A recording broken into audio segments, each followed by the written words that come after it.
No a v tejto chvíli ja prichádzam s takou nie práve priaznivou informáciou, ale s ospravedlnením, pretože dnes tu mal byť pán Andrew Palmer, ktorý je z Británie a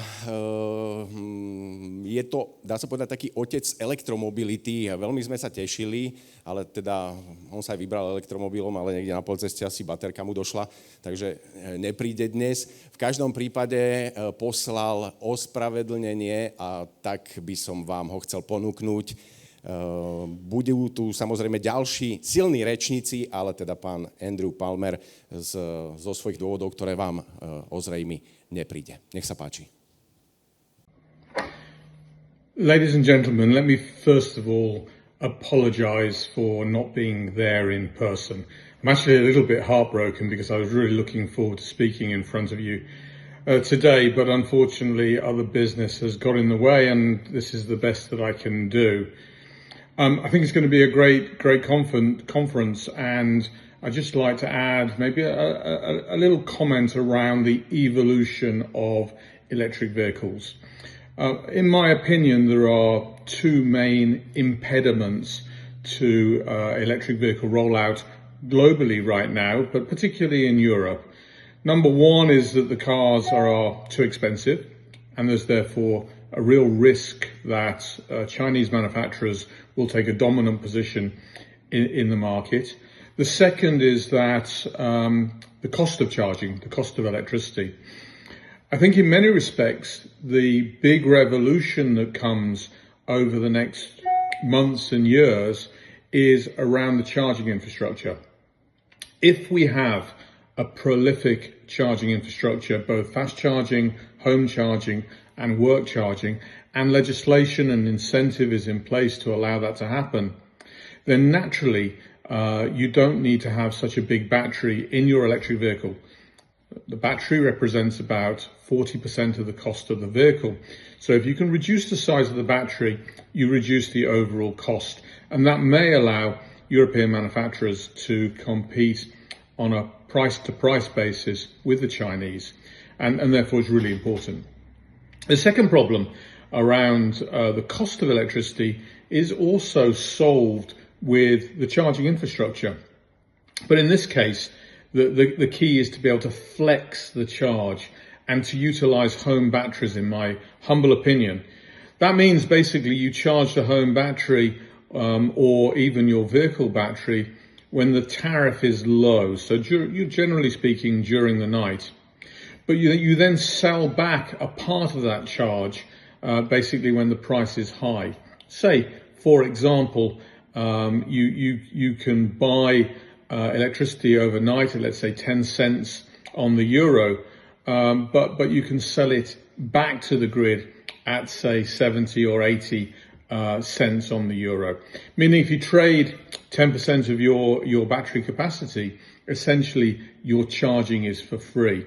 That means it's not unrealistic to imagine that for most of us who are perhaps doing less than 50 miles a day, you can run your vehicle for free.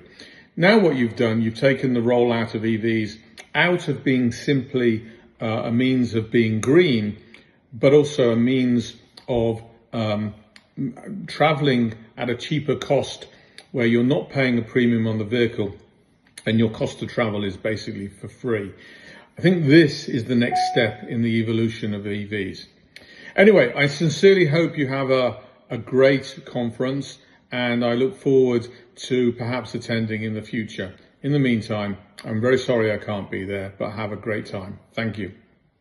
Ďakujeme a ona skutočne great bude, pretože my máme veľmi dobrých rečníkov a dáme im priestor v jednotlivých prezentáciách. No, ja trošku nadviažem. Asi nie je nič nové, že automobilky dnes majú trošku takú hlavu v smútku, čo sa týka toho smerovania, alebo vôbec v súčasnosti asi aj toho trhu. A niekedy je to smiech cez slzy. Ale ja mám ja som povestný tými kameňákmi mojimi, tak ja mám taký automobilový kameňák. Trošku z iného súdka, ale súvisí s autom. Zastaví tak policajt vodiča a hovorí: pán vodič, To je neuveriteľné, vyhrávate 50 eur. Vy ste vyhrali v rámci našej bezpečnostnej akcie. Vy ste prvý vodič, ktorý má zapnutý pás. Ten sa tak na nich pozrie a hovorí, ďakujem pekne, tak to sú moje prvé peniaze na vodičák, ďakujem, ja si ho veľmi rád spravím. Na to manželka vedľa hovorí, vôbec ho nepočúvajte. On nevie, čo hovorí, keď má vypité.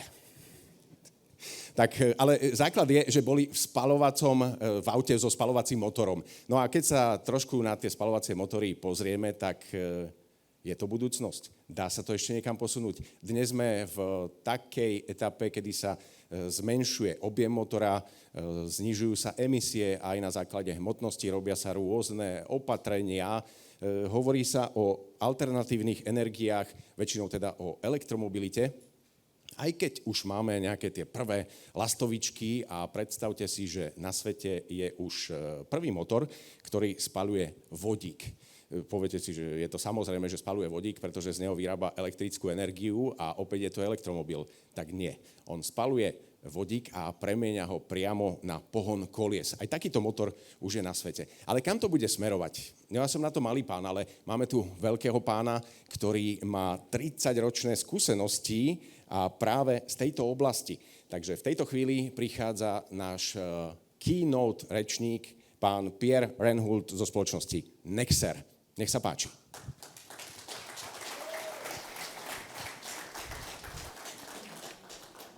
Hey everyone, quite some shoes to fill since I'm asked to replace Mr. Andrew Palmer, former CEO of Nissan. Happy to be here and present. Before I introduce myself, I will start with a little 2-minute video for you to enjoy. We often see time as linear, like a river flowing from the past towards the future. But we can change the course of a river. If we introduce a new element, disruptive enough to create a new branch, the river will still flow towards the future, but along a different route. Tech is that disruptive element, and we have it in our hands. We actually have more computing power in our pockets than what was used to land a man on the moon. Artificial intelligence, extended realities, robotics, IoT, digital twins, and 5G are not futuristic concepts. They are present realities that enable us to move faster, further, and more precisely.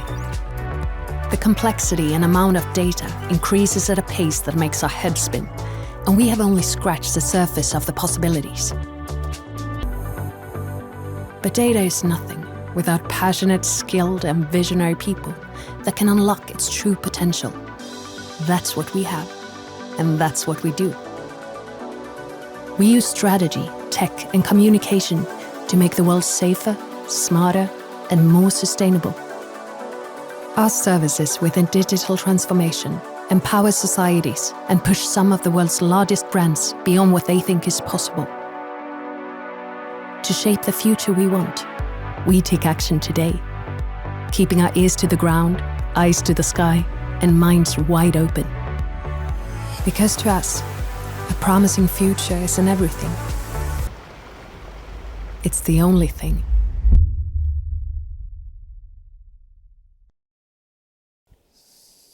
So, good morning everyone. I hope you're excited for this day. And thank you SlovakiaTech for inviting me to be here at this amazing event. This is actually the second time that I visit Slovakia and Košice. And every time I get here, I'm happy to be here, and the really welcoming attitude from the people here and the arrangers is amazing. So thank you for that. This is a really amazing place and scene to be on. My name is Pierre Renhult. I'm sorry for speaking English. My Slovak is really bad, so you have to live with that. I grew up in Sweden. That's where I'm born and raised. I have 3 kids and a cat. And as you can tell, I'm not really young. I grew up in the 70s when the phones actually had cords, and the whole house got excited when the phone rang, because that was a big event. There was no personal computers, there was no internet, there was no social media, and definitely no AI. In a way, that was a way more protective time to grow up in than today, where you're constantly bombarded with social media and influencer marketing, etc. It was also, in a sense, a more safe world with less geopolitics, etc. I grew up during the globalization. So I studied economy in the 90s, and my math teacher told me, I think it was 1993 sometime, that a revolution gonna happen. The first visual internet browser was launched.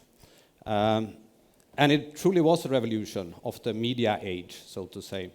I started my first web agency, merged that together with a video production company, a film production company, or an advertising agency. And we had a vision that moving images and internet would converge as internet access speed grow. And I guess we were pretty much right about that. Quite early on, I started work with the automotive industry. So I've been doing that for almost 3 decades now, and I've seen quite a few transformation happening, from the rise of the World Wide Web to the dot-com boom, to the mobile revolution, broadband explosion, the birth of Google, social media boom, mobile app ecosystems, the rise of the big data and analytics era, and the recent kind of remote work and digital collaboration era. So when I stand here now in front of you, established leaders, thinkers, doers, and hopefully also some of the next generation being the students, I get a bit jealous, to be honest, for the ones younger than me, because I think what you have in front of you is going to be an amazing tech-driven journey of digital transformation and transformation in general for society and companies. And I wish I could be a part of that, as I've been on the last 30 years, and I hopefully will be for another at least 20 years in this business. So I think you have a lot to look forward to. So enough about me. I'm going to talk a lot, so I'm going to have some water. I'm here today to talk about this. Code over Chrome. It's what we call a thought leadership report, where we documented our own knowledge and experience from the automotive industry working it, but also collected by interviewing, doing focus groups, online research, etc. It's a piece of work that tries to kind of advise movers and shakers and actors in the mobility industry, and advise them in what do you need to kind of look into today to be relevant in the market 5 to 10 years from now. So it's not kind of answering everything, but it at least gives a glimpse of the challenges that this market is chasing right now. And to talk a bit about the future, it's important to understand your history, right? Because a lot of the things repeat themselves. Here it says the speed of transformation. I think we're moving into exponential transformation. We humans have been on the earth for about 1.5 million years. The majority of that time we've been transporting ourselves by walking around.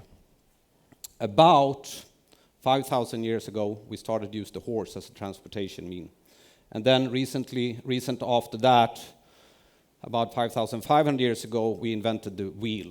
But for the majority part of our time here on Earth, we've been actually walking around and using horses. Then quite late in the history of revolution, the cars came around, about 160 years ago.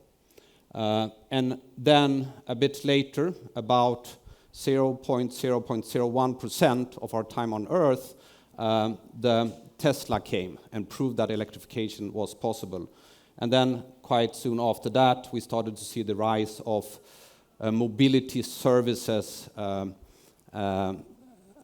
a service, so to say, SaaS services, with the Ubers and Bolt and other things. So that's kind of our past. So we are now entering what we call the third revolution. The previous one and the whole kind of mobility revolution or introduction since 160 years has been really important for society, right? It's been the industrial revolution, making us transport and send goods all over the world, etc. So it's been really good for us, but it's also come with a cost. As of today, the automotive industry generates about a fifth of all the total greenhouse gases generated in the world.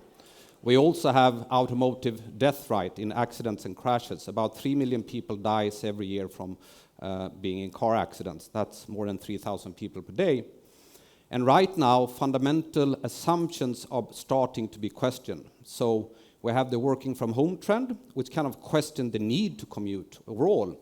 And then we have the alternative modes of transportations like e-scooters and bicycles, etc., which questions also the need of cars, so to say. And then you have the whole home delivery trend of things being shipped to your home, which question the need of vehicles too. And then, of course, you have climate change and electrification questioning the whole kind of drivetrain solution of fossil fuel engines, etc. So with this many fundamental aspects being challenged right now, there's a big question for all the automotive players, what role to take, and will they even survive in this third generation of revolution in the industry? It's also important to understand the size of this industry, right? It's a big, big, big industry. Today, it's about a $2.8 trillion industry in revenue and turnover, producing about 80 million cars per year. This number is from 2021, where the majority is, of course, passenger cars, going down to heavy buses and coaches being a very small part of that. It's also interesting to look at the pure kind of who is the biggest player and how the shift. Andrew Palmer mentioned that early on here. In the 2000s, there was a big dominance in the Western world, with the US producing about 13 million cars. Over the last 22 years, we've seen a huge shift towards the Eastern world, and dominated by China. Back then, they produced some 2 million cars, I think it was, and now they're up to 27 million cars. So there's a big, big shift in the power of the world. This is something that I witnessed hands-on last week. I did a similar speech in IAA in Hanover in Germany. It's one of the biggest trade shows for transportation industry, not passenger cars. And I spoke to the CEO of one of the big bus companies in Europe, and she told me that a few years ago there was 6 dominant players in the bus segment in Europe. They pretty much controlled the market. Today it's 27, and all the added one is basically Asian ones. So it's a very stiff competition happening and money pouring into the industry. If you look at the largest automakers by revenue, then you have Volkswagen being the biggest, followed by Toyota.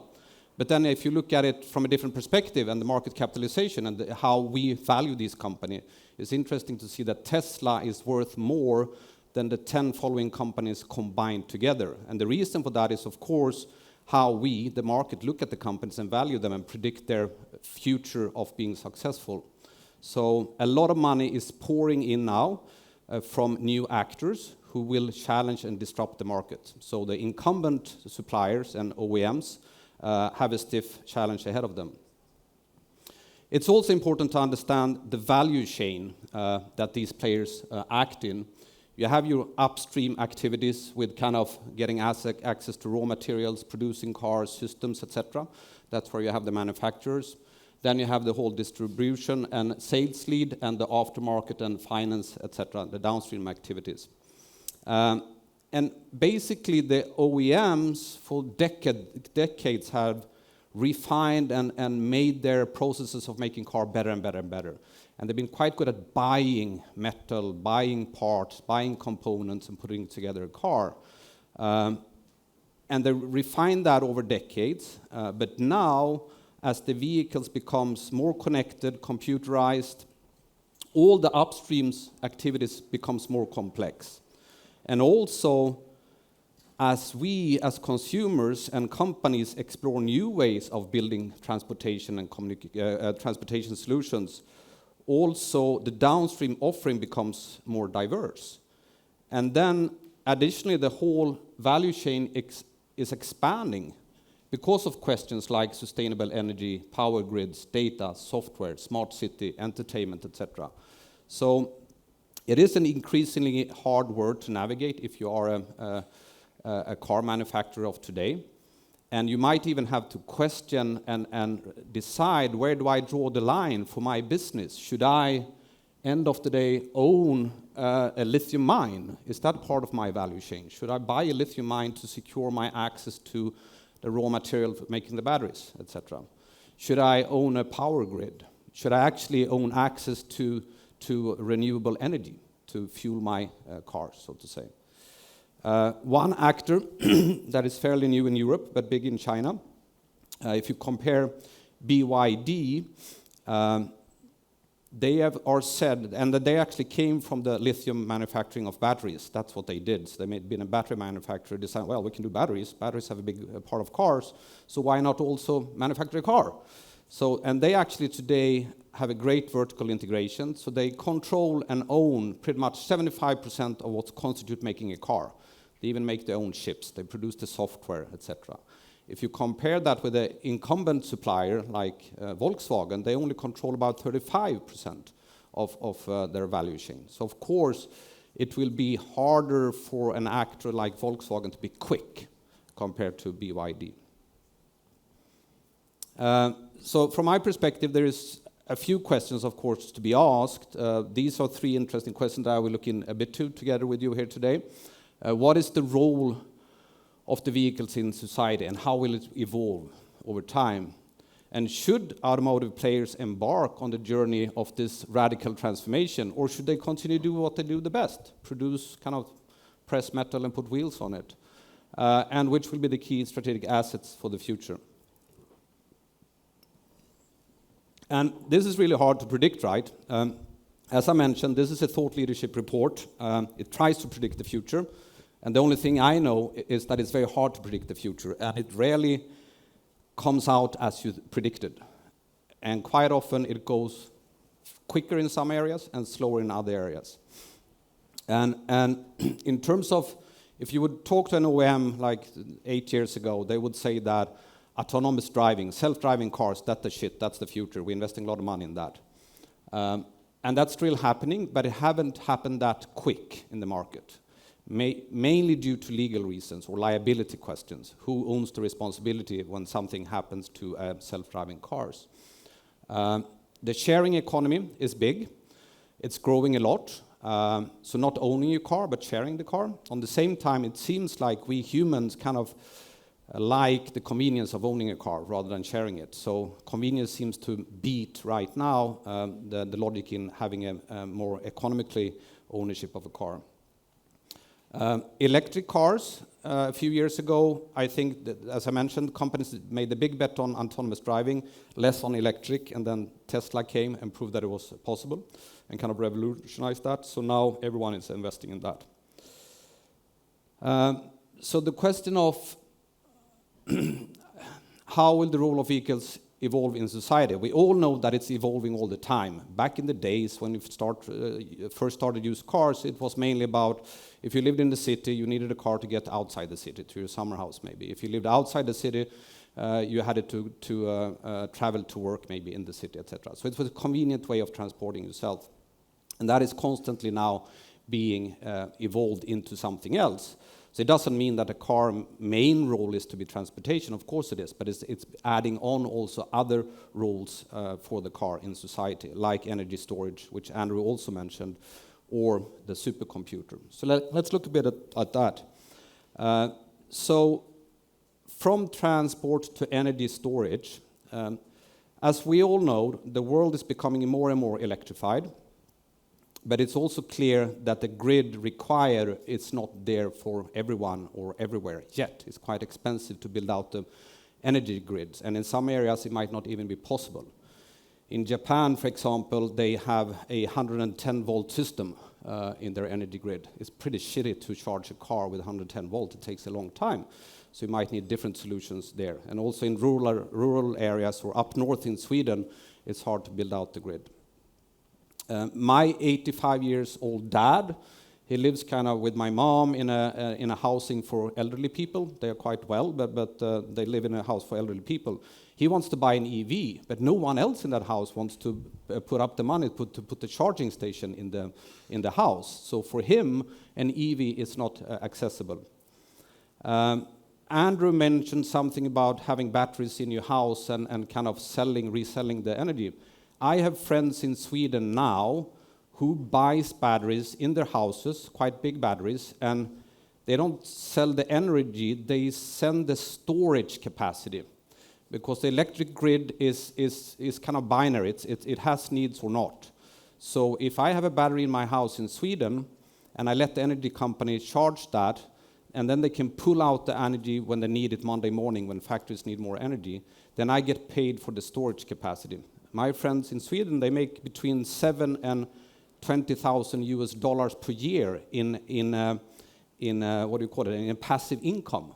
So all of a sudden, a whole new business model had opened up for that.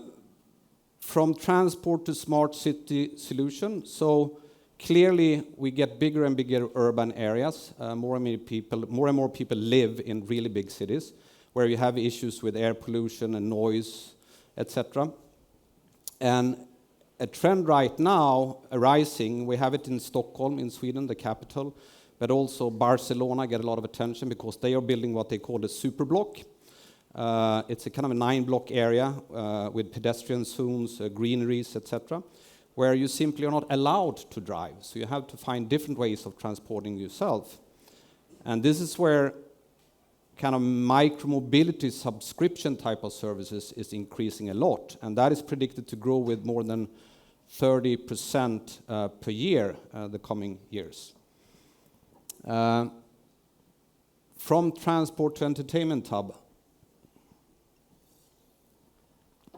How many of you like to watch videos in your car? Not that many, okay. When my family can't find me at home, my kids, then they usually find me in the parking lot because I have a car that is really nice and it has a big screen and perfect sound system. The heating and the temperature is always perfect. So when I want to be kind of left alone, I can go out there and start Netflix and watch a car. So main point is that the cars are moving from only transportation also into becoming entertainment hub, right? Because they're becoming increasingly smart, connected, and one day they might even drive themselves, as we mentioned before. And we consumers kind of engage with that, and we like that. We like entertainment, right? We like when the car is fun, when you can change the light, and when you can watch movies and do things. But also increasingly, the cars are becoming shopping platforms. If you have an electric vehicle, you need to charge it once in a while, and you might stop at the Tesla supercharger. You're going to sit there for 20 minutes. What are you going to do with your time? Well, usually you consume information and content, and all of a sudden you can shop. What if the car is like as your credit card? So when you drive through the McDonald's kind of drive-through, you don't have to pay with your credit card or anything else. The car is identifying itself, and it's also by that becomes a shopping platform. Then from transport to autonomous transportation. As mentioned before, self-driving technology is already advanced enough. Most cars and most manufacturers have products that actually can drive themselves. But as I mentioned before, it is still a big liability issue. Who owns the responsibility if an accident would happen? Is it the OEM, or is it me owning the truck, or being the fleet operator, or is it the insurance company, etc.? So far, autonomous driving in vehicles is mainly about creating better active safety for me in my passenger car, not 100% self-driving, and it's also for the big kind of truck industry, quite largely being used in closed areas like harbor areas to transport goods, or in mines to do certain tasks there. So I think we can conclude that self-driving will come. It's just a matter of time. And then from transport to supercomputers. So again, vehicles are becoming sophisticated software that are running the hardware systems, because to have self-driving functions, you need a lot of sensors and radars and stuff, and you need a supercomputer to cater for all the data. You can use that data, of course, to create a better user experience, to update and maintain your cars. So software is quickly becoming a strategic asset. for all companies, I would say. But it also opens up an opportunity for automotive players to create new type of services around the vehicle itself, services that we might not have today.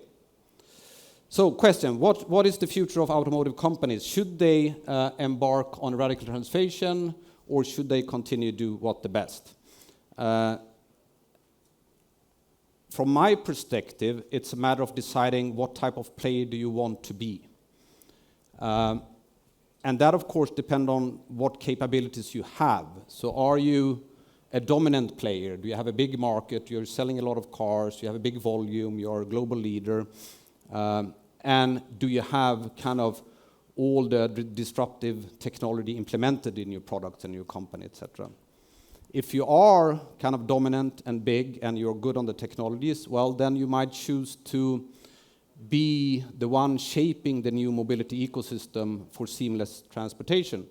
Kind of like how Apple own me as a customer when I use this phone. They own the touch point, they own the interface, etc. So they have pretty much full touch point and data control over my behavior on this phone. But if you're not dominant and big and you might not have all the technologies, you might just be the one producing the hardware for this phone. Then, of course, there's always a room for you. I'm sure that the companies producing the hardware here is doing quite good business. But then you will rely on someone else selling your products for you. So it's a decision to be made, a cautious decision. But I think as manufacturing is becoming commoditized, the differentiation will be the services and experience that you put on top of your hardware product, so to say. And that's where the high margin sits. So if you want to have high margin and deliver good EBIT to your owners, then that's where you need to be. And the race is on, right? There's a big fight among all the manufacturers right now. They want to be great on kind of software scoring, and they want to be great on the electric score. You don't want to be on the first generation of EV technology and low on software, right? Because then you might end up only being hardware manufacturer in the future. On the same time, it's not easy to be up on the top on the third generation of electric and software. We have the case of Fisker. They launched a really good product, high technology, really good software, everything. But they were really small, so they didn't have the money to maintain and build the market. So now they've gone bankrupt, I think, twice. I don't know if they've saved again. So this is a big race going on right now. So conclusion about transformation is basically you need to hurry up. And you should reserve a large part of your budget into partnership, innovation, R&D, as the pace is going to be hyperbolic. I started with that. I grew up in an era of digitalization, and the change was huge, from kind of printed communication to online communication, etc., e-commerce, etc. But I think what we're going to face now is a hyperbolic change in how things are done. But not to forget, it's a very, very hard transformation. If you are a big company and you're going to shift the fundamentals around your technological platforms, several new different technologies, meanwhile also changing the culture in the company, the ways of working, etc., it's going to be really hard. And when you do it, you don't forget, because you should be afraid of screwing up. Because when your products become more connected and software-driven, they also become more sensitive. And this is a big topic in the world right now, right? So cybersecurity. And it will affect your vehicles, your company, and the society you live in. Only last night, I read an article in the Swedish business magazine about a proposal in the US to forbid, is that a word? Yeah. To not allow cars on the roads in North America with Chinese software in them, because they are perceived as spy ships, traveling around, collecting information, looking at what people are doing. So players might need to choose which region to play in. There might be two parallel ecosystems to develop, and that's quite expensive, right? So you might need to decide, should I have one product for the Western world and one for the Eastern world, and so forth. And maybe that's what the big players are doing right now. But it's going to be harder. And you need to embrace change. I mentioned it many times now that the speed of change is constantly increasing, and it might become exponential in some areas. Back in the days, it took about 5 years to develop a new car platform and put it in the market, and then you kind of did a facelift once per year. 5 years to develop, facelift once per year. If you compare that with software-driven companies, maybe a bad comparison, but if you have a friend working at Spotify, the music supplier, right? They have 300 software launches per week. They constantly update their software and the user experience. Beta testing went wrong, test again on a few users, etc. So that's kind of where we are moving. And if you don't manage to do this, I think you might, end of the day, as I mentioned before, lose your customers and the access to them. Someone else will own that touch point of the customer and the data. So which will be the strategic assets for the future? So I think I've been through this now already, but software is increasingly important. We have many clients that I work with saying that they expect 50% of the revenue in the future come from kind of services. And services are largely driven by software. And software-centric approach in a company is about technology, yes, but it's also about culture and mindset. And that's the biggest challenge, I would say, almost. Data, of course, that is a strategic asset. I think someone was saying that data is kind of the new oil. If you own the customer data, you will rule the world. And the amount of data is exploding. And this wealth of data represents opportunities for the players to radically shift their business model and deliver new type of services on top of the products. But again, I keep repeating this, it's very hard. If you look from this, I don't know how many of you out here are engineers, but if you look at it from an engineering perspective, and if you are at an established company, and you are used to traditional development, it's kind of slow development cycles, it's waterfall style interactions, and you're going to move your business from here to the Spotify model I mentioned. That is a huge leap. And for any company to make this transition, if you're a big player, it usually takes about 5 to 7 years. So it's not easy. Then I believe that ecosystems is very important, because as the change is that big, there is very hard to kind of do everything yourself. And the change is so rapid and in some areas uncertain. So to some extent, you will have to rely on collaborations. So kind of master of collaboration will rule the world in the future, in my sense. And I think we see that now. Many of the big players, I know I worked a bit with Volvo Cars, and they collaborated a lot with Google to be better on the kind of map experience or navigation experience in their cars. And then they realized they need to be better at the data, so they worked a lot on together with NVIDIA to enhance that. Supply chains, also a strategic asset, I think. Again, I grew up in the kind of globalization area. Today, the world is closing down very much due to sad reasons, etc. So be able to secure your supply chains of raw materials, etc., is going to be very important. And then, of course, energy. Access to energy is very important.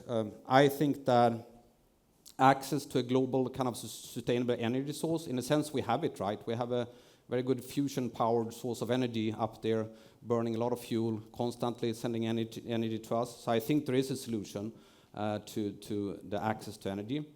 But it's going to be some hard work to build out the grid, etc. Batteries, there's been a lot of talks about batteries is kind of a very strategic assets. I kind of think that the development within technology and new types of batteries and also rapid build out of the manufacturing capabilities of batteries will kind of resolve that question. And then I think that talent is a very strategic asset for any company in this business. You need new competences and new ways of working. Yes, technology will solve a lot, but you also need the people and the skills and the culture to handle all that technology and change. So I think that people will remain a very strategic asset. Now I'm over time, so I'm going to skip these things and end with the must-win battles. So I think these are the things the company needs to focus on. talent and culture, it's kind of the momentum in your business to keep that going. Software and data, I think that will be the baseline of any business model in the future. Ecosystems and business models makes you less vulnerable, so have partners, have friends, be able to shift business model quickly.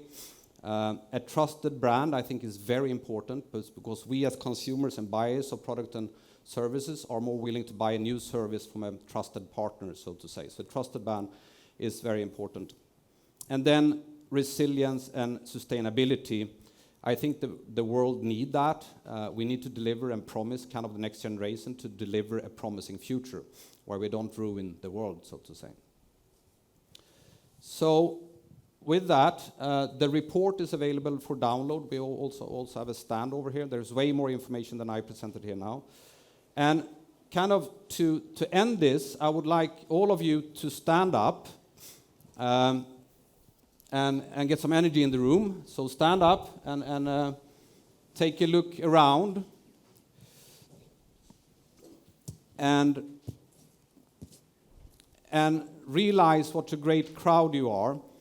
And I think I will also play a song here. And this is an example of kind of technology access. So I was on the flight yesterday, and I used this Sono app where you can create a piece of music in kind of like 5 minutes. I used ChatGPT to write the text, and then I put the text into Sono, and here's a pop song about SlovakiaTech, this event. It's a bit corny, but it's still good. So applaud yourself, not me, and have a great 2 days while we listen. Is it playing? Welcome to the heart of Slovakia, where dreams come So this is where you applaud yourself. A world of innovation, where passion comes alive. From every corner, from near and far, we gather together, reaching for the All right, thank you. stars. The future's bright, it's ours to create. With every idea we elevate. Together we rise, no dream too tall. At Slovakia. Ďakujeme veľmi pekne aj s takýmto hudobným koncom.